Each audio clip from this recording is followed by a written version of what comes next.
डर की दास्तान। सुनसान सड़क, रात के 11 बजे, ठंडी हवाएं और जंगल से जानवरों की आती आवाज़ें। ऐसे में सब एक आलीशान बंगले के सामने रौनक, राहुल, सृष्टि और दिव्या खड़े थे। तभी उस घर से मोहित और अनीता बाहर आए। मोहित पूछता है, आप लोग कौन?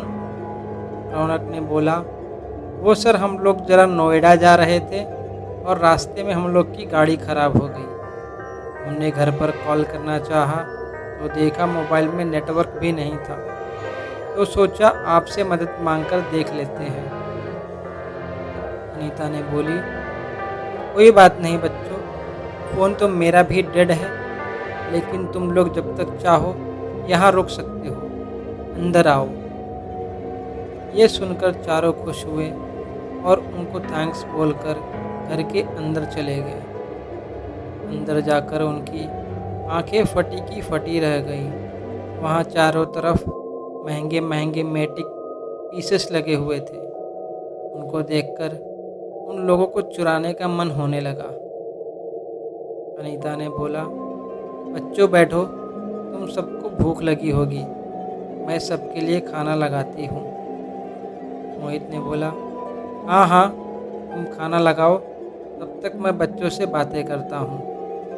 यह कहकर मोहित ने बच्चों के साथ डाइनिंग टेबल पर बैठ जाते हैं। यह कहकर मोहित ने बच्चों के साथ डाइनिंग टेबल पर बैठकर बातें करने लगता है। रौनक ने उसके करीब बैठे राहुल की तरफ ध्यान दिया तो देखा कि उसकी बेल्ट पर चाकू रखा था। रौनक ने फुसफुसाते हुए राहुल से कहा, इडियट, मैंने कहा था कोई भी वेपन साथ मत रखना, फिर तूने ये चाकू क्यों नहीं छोड़ा? अगर इन लोगों को शक हो गया कि हम लोग चोर हैं तो? राहुल ने बोला, तुझे पता है ना, यह चांदी का चाकू मेरे लिए लकी है, मैं इसे हमेशा अपने साथ रखता हूँ और इन बूढ़े बुढ़िया को तो पता ही नहीं चलेगा। खाना तैयार है बच्चों। यह कहते हुए अनीता ने टेबल पर 2 थाली रखी और उस पर से ढक्कन हटाया तो उसमें चिकन रखा हुआ था।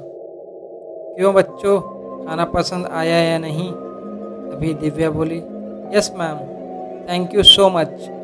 अनीता ने कहा, तो खाना शुरू करो बच्चों। यह कहकर वो रहस्यमय तरीके से मुस्कुराई और बोली, इसको खाने से तुम्हारा खून और गर्म और मीठा हो जाएगा।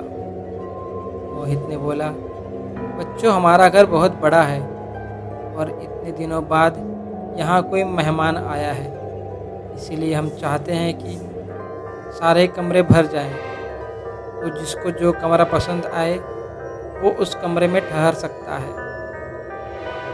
ये सुनकर चारों खुश हो गए और उनको अलग अलग कमरा मिल गया। मैसेज मिलते ही सब 1 घंटे का इंतज़ार करने लगे। एक घंटे बाद रौनक अपने कमरे से निकलकर मोहित और अनीता के कमरे की तरफ गया। हल्की से दरवाज़ा खोलकर देखा तो बेड पर मोहित अकेले सो रहा था।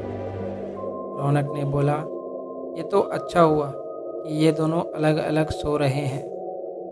यह कहकर वो दबे पांव कमरे में अंदर दाखिल हुआ और चुपचाप अलमारी की तरफ जाकर उसे खोलने लगा। वो अलमारी खुल नहीं रही थी, उस पर लॉक लगा हुआ था। फिर उसने देखा कि मोहित के तकिए के पास एक चाबी रखी हुई है। उसे लगा यह चाबी उस अलमारी की ही है। वह जैसे ही वह चाबी उठाता है, मोहित ने उसका हाथ पकड़ लिया और रौनक डर गया। मोहित ने भयानक अंदाज में हंसते हुए जैसे ही अपने आंखें खोली, रौनक के मुंह से चीख निकल पड़ी। मोहित की आंखें रंग बदलकर लाल हो चुकी थी, उसके 2 दांत भी बड़े हो गए थे। मोहित उठा और रौनक चिल्लाकर उससे दूर हो गया। मोहित हंसते हुए बोला, क्या हुआ, चोरी का इरादा कैंसिल कर दिया क्या? रौनक चिल्लाया और दरवाजे की तरफ भागा, लेकिन वो दरवाजे की तरफ पहुंचता इससे पहले ही मोहित ने उसे पीछे से पकड़ लिया और भयानक अंदाज में हंसा और बोला, आज इतने दिन बाद ताज़ा खून पीने को मिलेगा। इतना कहते ही मोहित अपने तेज दांत को रौनक की गर्दन पर गड़ाकर उसका खून चूसने लगा। कुछ ही मिनटों में उसने रौनक का सारा खून चूस लिया और कुछ देर तक छटपटाने के बाद रौनक ने अपना दम तोड़ दिया। फिर मोहित ने हंसते हुए बोला, वैम्पायर हाउस में आपका स्वागत है। फिर दिव्या ने बोला, लगता है रौनक सारा माल लेकर फरार होना चाहता है। 1 घंटा तो हो चुका है, अभी देखती हूँ कि ये कहाँ है। यह कहकर वो अपने कमरे से बाहर निकली और बाहर हॉल में पहुँची। उसे वहाँ कोई दिखाई नहीं दे रहा था। तभी पीछे से आवाज़ आई। अनीता ने कहा, यहाँ क्या कर रही हो दिव्या, चाहिए था? दिव्या ने बोला, यस मैम, वो मुझे प्यास लगी थी। अनीता ने कहा, आओ मेरे साथ, मैं तुम्हें पानी पिलाती हूँ। यह कहकर अनीता ने उसका हाथ पकड़ा और किचन की तरफ ले गई। उसने दिव्या का हाथ जोर से पकड़ा हुआ था और किचन तक पहुँचते वह दर्द करने लगा था। दिव्या बोली, मैम मेरा हाथ छोड़िए, दर्द हो रहा है। यह सुनकर अनीता ने जैसे ही दिव्या से नज़रें मिलाई, दिव्या के मुंह से चीख निकल पड़ी। अब अनीता भी पिशाच बन चुकी थी और लाल आंखों से भयानक अंदाज से दिव्या की तरफ देख रही थी। उसके दांत भी खूंखार हो चुके थे। अनीता ने दिव्या का हाथ ऊपर उठाया और उसकी कलाई पर अपने दांत गड़ाकर खून चूसने लगी। दिव्या जोर से चिल्लाई और खुद को छुड़ाने की कोशिश करने लगी, लेकिन वो नाकाम रही। वो अधमरी सी हो चुकी थी और अनीता ने जैसे ही उसको छोड़ा, वो ज़मीन पर गिर पड़ी। एक दर्दनाक चीख के साथ दिव्या ने भी अपना दम तोड़ दिया और फिर अनीता ज़ोर ज़ोर से हंसने लगी। राहुल अभी भी बेखबर अपने कमरे में बैठा हुआ था और फिर वहाँ सृष्टि पहुँचती है। सृष्टि ने बोला, ये दोनों का तो पता नहीं चल रहा, कहाँ है?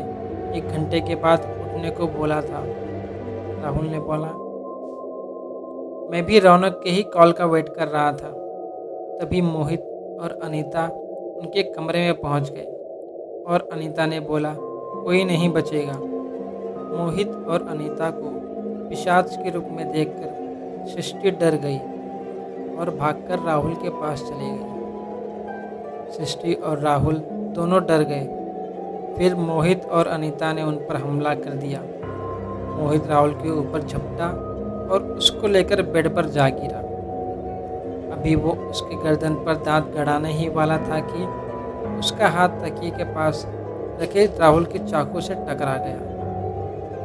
मोहित चिल्लाते हुए उससे दूर हो गया। राहुल समझ गया कि ये पिशाच है और पिशाच चांदी से दूर रहते हैं। राहुल ने झट से वो चाकू उठाया और मोहित की तरफ पॉइंट किया। राहुल ने देखा कि अनीता सृष्टि के ऊपर है और उसके ऊपर दांत गड़ाने ही वाली है। उसने भागकर अनीता की कमर में चाकू मारा और वो चिल्ला उठी। वह चिल्लाते हुए ज़मीन पर गिरी और तड़पने लगी।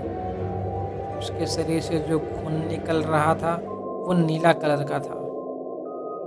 राहुल ने जल्दी से सृष्टि को खड़ा किया और दोनों बाहर की तरफ भागने लगे। मोहित गुस्से में उन दोनों के पीछे भागा। वो लोग जैसे ही मेन रोड तक पहुँचे, मोहित उनके सामने आकर खड़ा हो गया। वह बोला, तुमने मेरी अनीता को मारा है, अब तुम दोनों को कोई कैसे बचा सकता है? यह कहकर उसने राहुल का हाथ मोड़ दिया, जिससे कि चाकू छूटकर दूर जा गिरा। फिर सृष्टि को धक्का देकर वह राहुल पर झपट गया। उसने राहुल के मुंह पर नाखून मारकर उसको घायल कर दिया। अब उसके गर्दन पर हमला करने ही वाला था, तभी सृष्टि ने ज़मीन से चाकू उठाया और भागकर मोहित की गर्दन पर चला दिया। मोहित भयानक आवाज़ में चिल्लाता हुआ ज़मीन पर ढेर हो गया।